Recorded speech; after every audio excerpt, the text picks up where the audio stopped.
Hi everybody, hope you're all keeping well. This week I'm going to start now a series on my new build that I'm building for the model shop. So I want to make these sort of bite-sized videos, so about 5 minutes long. So if you haven't hit the subscribe button, do that now and give me the old thumbs up. First thing we're going to look at is where you're going to situate your model railway and what sort of model railway it's going to be, what sort of size. So let's talk about that now. So where are you going to put your model railway? Not everybody's lucky enough to have a room like this where I can build my model railway. Previous layouts of mine, I've had one in a shed, attic, small space in a bedroom. So you need to think, where am I going to put my model railway? And that will have certain limitations then on what sort of railway you build. So if you're going to put it in an attic or a shed, you want to make sure the area is comfortable. So insulate it as best you can, have ventilation and heating, because obviously a lot of model railway is a winter hobby, so you want somewhere that's comfortable so you can do your modelling. If it's a room in a house, then that's not going to be so much of a problem. Now the other thing to look at is what sort of railway are you going to build. So your things you got to think about is how much space do I have, what scale am I going to use, and am I going to just build a model railway, or do I want to model a particular area and time period? So these are all things to think about. So we'll have a look at some of the model railways I've built over the years to give you an idea of the sort of things you can do. So here we have the sort of first model railway I started building on my channel. This is a 6x4 layout. It's got 2 loops. It's got a hillside with a tunnel, a station area and some sidings.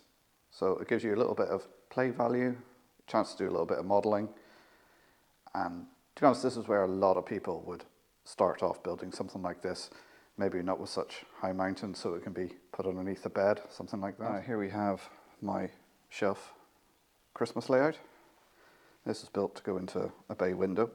And you can see this is just a simple, long, narrow layout.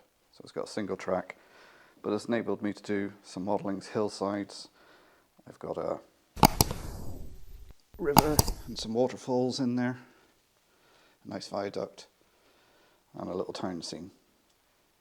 So this is just over 8 foot long by a foot wide. And then here we have the layout I'm currently building. Now this is a much bigger layout. This is 12 foot by 7. It's sectional so it can come apart and be transported around.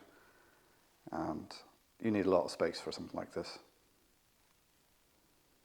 Just excuse the mess. But this is going to have basically 4 loops going around it, scenic. And as I said, it's going to be sectional, so I should be able to take it around to different shows. So I've popped into the museum now, so you can see here a layout that's built on a particular place. This is Donegal Town Station. So you can see how somebody's modelled this. This is an exact replica of how the station would look in the 50s. Buildings, the track layout, some of the buses, some of the original stock. And if we go around here, we've got a simple piece then joining them, which is just a scenic section. We have Inver Station, and then it takes you into Killybegs, which again is Killybegs back in the 50s. So again, original stock, buildings, everything modelled. Here we have another example. This is Donegal Station. So this is an exact replica of Donegal Station, how it would look before it closed. And then to connect either end, there's just a simple loop going around, and it goes behind these backboards and comes out around there. So this section isn't based on anything, it's just out of my imagination, but this section here is original to Donegal. So there's an example of you can have an original section on your layout and then use your imagination. So there's a few clips of different types of layouts you can build. I'll put some links down below to some of the other layouts I've built in the past, so you can have a look at them as well. So now we need to think about, well, what scale are you going to use? Now what I obviously use is 00 gauge, and you're going to remember gauge and scale is interchanged. So the gauge refers to the width between the tracks. So for 00 and HO, the same sort of gauge track, 16.5 mil I think it is. And then you have for N gauge, which is basically about half the size of 00, is about 9 mil track. So I got an example of, this is 00 gauge track or HO track as used on the continent or in America. And then this is N gauge track, and you can see it's the size difference there. Those would be the two main used in building most model railways. Certainly 00 gauge is probably slightly more popular in the UK, but there is a lot more available now for N gauge as well. So it's really up to you. What I'll do is I'll link the last show, the Bangor Show I was at, because there's a lot of different gauges in there. I think there's T gauge, Z gauge, G gauge, which is more of a garden railway size, O gauge, which again can be more garden size, but certainly you can make some small shunting layouts for inside. And they've got 00 and HO and N gauge there as well for you to check out. So I'll link that down below. Have a look at all that.